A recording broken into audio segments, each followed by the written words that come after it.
Hello students, मैंने आपको सबसे पहले ये बताया था कि गवर्नमेंट के 3 ऑर्गन्स होते हैं, that is legislature, executive and judiciary. ठीक है, लेजिस्लेचर के बारे में हमने पढ़ा। ठीक है, लेजिस्लेचर में हमने ये पढ़ा कि कुछ स्टेट में लेजिस्लेचर के अंदर 2 हाउसेज होते हैं और कुछ स्टेट्स के अंदर हमारे यहाँ पर लेजिस्लेचर में सिर्फ एक ही हाउस होता है। मतलब स्टेट के अंदर जो स्टेट लेजिस्लेचर होता है उसमें एक ही हाउस होता है। ठीक है, 6 स्टेट्स का मैंने आपको बताया कि 6 स्टेट्स में हमारे यहाँ पर बाई कैमरल लेजिस्लेचर है, means it is having 2 houses of legislature. ठीक है, 2 हाउसेज हैं। और कुछ स्टेट्स के अंदर यूनिकैमरल लेजिस्लेचर है, मतलब सिंगल हाउस है, दैट इज द विधानसभा और स्टेट लेजिस्लेटिव असेंबली। ठीक है ना, हमें विधान परिषद के बारे में अभी नहीं पढ़ना है, it's not given in the syllabus. Vidhan Sabha के बारे में ही पढ़ना है, मतलब स्टेट लेजिस्लेटिव असेंबली के बारे में ही हमने पढ़ना था, जो कि हमने प्रीवियस क्लासेस के अंदर कर लिया। इसके बाद में आता है एग्जीक्यूटिव। हालांकि एग्जीक्यूटिव भी आपके सिलेबस में नहीं दिया हुआ, बट मेरा मानना है कि थोड़ा बहुत ब्रीफ आपको इसके बारे में पता होना चाहिए। तो आज जो है हम इसके एग्जीक्यूटिव, स्टेट एग्जीक्यूटिव के बारे में पढ़ेंगे। देखिए, द एग्जीक्यूटिव ब्रांच, ये वाली जो ब्रांच है of a state government consist of, इस एग्जीक्यूटिव में कौन होता है? जैसे कि लेजिस्लेचर में बेसिकली कौन होते हैं? सारे एमएलएज होते हैं। लोगों ने डायरेक्टली इलेक्ट करे, एमएलएज हैं, चाहे वो रूलिंग पार्टी के हो, अपोजिशन के पार्टी, सारे जितने भी एमएलएज जो होंगे they will form the legislature. वो लेजिस्लेचर बनाएंगे, या we can say that they form the state legislative assembly.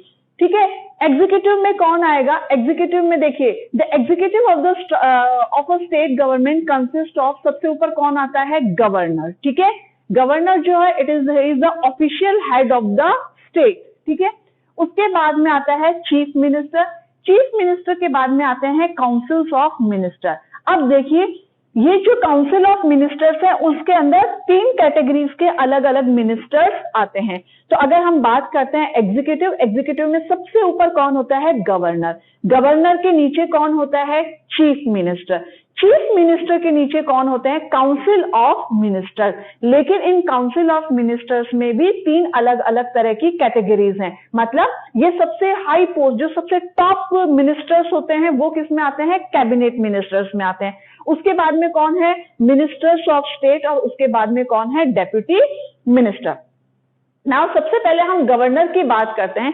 Governor जो होता है, ही is the official head of the state, means he has the nominal, मतलब ये ऑफिशियल है, उसके पास नॉमिनल पावर होती है। Most of the powers are enjoyed by the chief minister. ज्यादातर पावर किसके पास होती है? चीफ मिनिस्टर के पास होती है। और जो गवर्नमेंट है, he acts on the advice of the chief minister. याद रखिएगा, जैसा प्रेसिडेंट के साथ होता है वैसा ही स्टेट के अंदर गवर्नर के साथ होता है। जैसे कि इंडिया का हेड कौन है? हेड ऑफ द कंट्री कौन है? प्रेसिडेंट। ठीक है, but he is the nominal head, most of the powers are enjoyed by the prime minister. In the same way the head of the state is the governor. Governor का head होगा, ठीक है, official head वही होगा, यहां पर लिखा हुआ है official head, but real head जो होता है वो कौन होता है?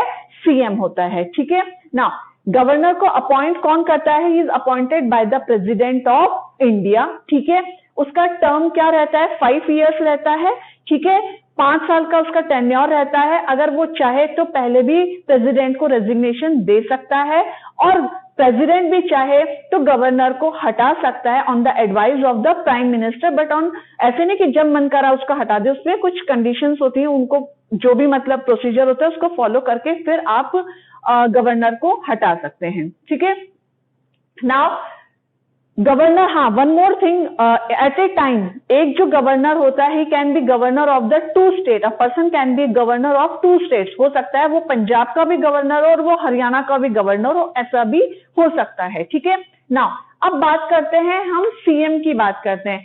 CM and councils of minister. हमने गवर्नर की अभी पावर्स की बात नहीं करी है, क्योंकि वो आपके सिलेबस में दिया हुआ नहीं है, डिटेल में नहीं है, तो मैं उसको डिस्कस अभी नहीं कर रही हूं। नेक्स्ट हम बात करते हैं सीएम के ऊपर। ठीक है, जैसे कि मैंने बताया सीएम कैसे बनता है, हमने पढ़ा कि इलेक्शंस होते हैं, इलेक्शंस के बाद जो पार्टी मेजॉरिटी के अंदर होती है वो पार्टी क्या करती है, अपने अंदर से मतलब अपने जो जितने भी मेंबर्स होते हैं उसमें से एक लीडर को चूज करती है और वो लीडर क्या बनता है, चीफ मिनिस्टर।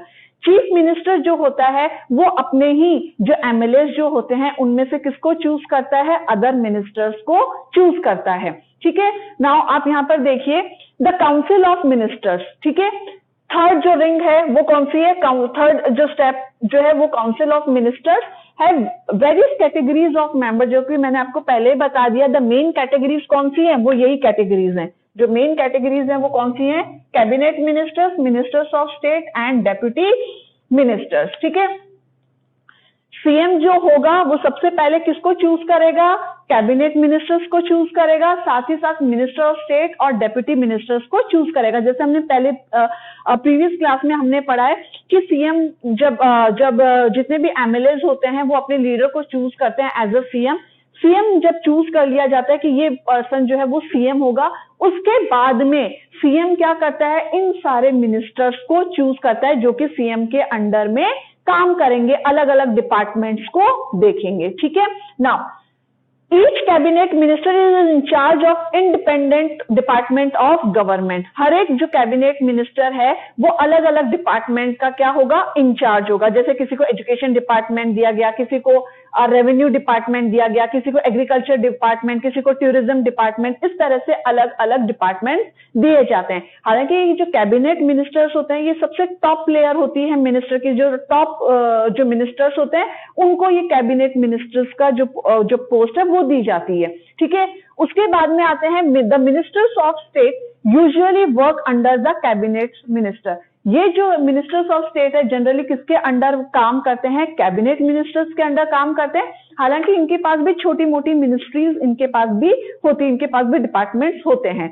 इसके नीचे सबसे नीचे आते हैं डेप्यूटी मिनिस्टर।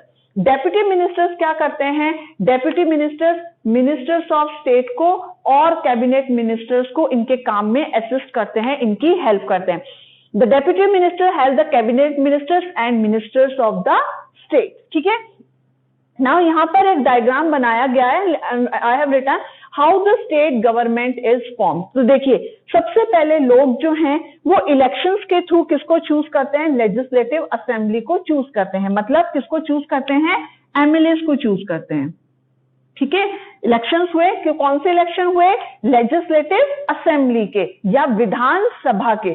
याद रखिए जब भी वर्ड आता है विधानसभा तो आप समझ जाइए स्टेट गवर्नमेंट के फॉर्मेशन के लिए चुनाव हो रहे हैं, या फिर आता है लेजिस्लेटिव असेंबली के इलेक्शन है तो आप समझ जाइए कि एक पर्टिकुलर स्टेट की गवर्नमेंट के फॉर्मेशन के लिए चुनाव कराए जा रहे हैं। ठीक है, पीपल जो है वो इलेक्शंस के थ्रू क्या किसको चूज करती है, एमएलए को चूज करती है, और ये एमएलए की जो असेंबली है इसी को हम क्या बोलते हैं, लेजिस्लेटिव असेंबली। अब हमने पढ़ा था एमएलए के अंदर दो ग्रुप्स बन जाएंगे, एक कौन सा बनेगा, रूलिंग पार्टी, और दूसरा कौन सा ग्रुप बनेगा, अपोजिशन पार्टी। रूलिंग पार्टी कौन होगा, जो मेजॉरिटी के अंदर होगा। मेजॉरिटी में कौन होगा, जिसके पास, जिस भी पॉलिटिकल पार्टी के पास आधी से ज्यादा कॉन्स्टिट्यूएंसीज या आधी से ज्यादा उसके एमएलए, उस पार्टी के एमएलए को अगर जीत पी लिए तो वो क्या होंगे, मेजॉरिटी के अंदर होंगे। ठीक है, अब ये जो एमएलए जो है ये मेजॉरिटी के अंदर जो होंगे ये अपना एक लीडर चूज करेंगे जो कि कौन होगा, सीएम होगा। ठीक है, सीएम क्या करेगा, सीएम जो है अपने दूसरे मिनिस्टर्स को चूज करेगा। कौन से मिनिस्टर्स को चूज करेगा, इस रिंग को चूज करेगा, इनको cabinet minister, ministers of state, deputy minister, इसको चूज करेगा। मतलब काउंसिल ऑफ मिनिस्टर्स को ये क्या करेगा, चूज करेगा। Minister chosen from MLA of the majority party. यहाँ पे जो भी मेजॉरिटी, यहाँ पे दो बन जाएंगी, ये कौन सी होगी, मेजॉरिटी पार्टी, और ये कौन सी होगी, ruling party. This is the majority party, majority. ठीक है, और ये कौन सी होगी, सॉरी मैंने गलत बोल दिया था, this is the opposition party. ठीक है, अब जो ये मेजॉरिटी पार्टी होगी इसमें से क्या करे जाएंगे, minister chosen from MLA of the majority party. ये जो मेजॉरिटी पार्टी होगी इसमें से ये जितने भी एमएलए होंगे ये अपने एक लीडर को चूज करेंगे जिसको क्या बोला जाएगा, सीएम बोला जाएगा। अब जो सीएम है वो चूज करेगा, बाकी लोगों में से ही चूज करेगा, और उनको क्या बोला जाएगा, अदर मिनिस्टर या काउंसिल ऑफ मिनिस्टर्स बोला जाएगा, जिसमें अलग अलग स्टेजेस कैटेगरीज होंगी। ठीक है, अब ये जो है इनको अपॉइंट कौन करेगा, ऑफिशियली इनको अपॉइंट कौन करेगा, तो ये कौन करेगा, गवर्नर करेगा। Governor that is appointed, governor को खुद कौन अपॉइंट करता है, प्रेसिडेंट अपॉइंट करता है। Governor will ask CM to form the government. ठीक है, जो गवर्नर होगा वो सीएम को इनवाइट करेगा टू फॉर्म द गवर्नमेंट, कि हाँ ऑफिशियली मतलब उसको इनविटेशन जाएगा और उसको बुलाएगा कि आइए और आप सरकार बनाइए स्टेट के अंदर, और फिर वो जो ओथ सेरेमनी होगी वो सब होगा, और उसके बाद में ऑफिशियली डिक्लेयर कर दिया जाएगा कि हाँ कि ये चीफ मिनिस्टर हैं और ये इनके काउंसिल ऑफ मिनिस्टर्स है, जिसके अंदर अलग अलग कैटेगरीज के मिनिस्टर्स हैं। ठीक है, this is the council of minister. यहाँ पे सीएम होगा, सीएम अपने मिनिस्टर्स को चूज करेगा। अब काउंसिल ऑफ मिनिस्टर क्या है, काउंसिल ऑफ मिनिस्टर के अंदर डिफरेंट डिफरेंट कैटेगरीज के मिनिस्टर्स हैं, जिनके पास अलग अलग डिपार्टमेंट्स होते हैं, वो अपने डिपार्टमेंट को हेड करते हैं, और ये जो सारे डिपार्टमेंट होंगे, ठीक है, जितने भी मिनिस्टर्स होंगे इनका हेड कौन होगा, सीएम होगा। तो सीएम जो है वो अल्टीमेट हेड होता है। इन मिनिस्टर्स की जितनी भी मीटिंग्स वगैरह होती है उनको प्रिसाइड, उनको हेड कौन करता है, सीएम करता है, उनके वर्क्स को कोऑर्डिनेट करता है। जो भी एग्जीक्यूटिव डिसीजंस जो होते हैं वो जो सीएम जो है वो किसको कम्युनिकेट करता है, गवर्नर को कम्युनिकेट करता है। तो इस तरह से जो सीएम जो है उसके पास बहुत सारी पावर होती है। तो in this way we have seen the executive part of the state government. Okay, I hope you have understood. That's all for today. Thank you.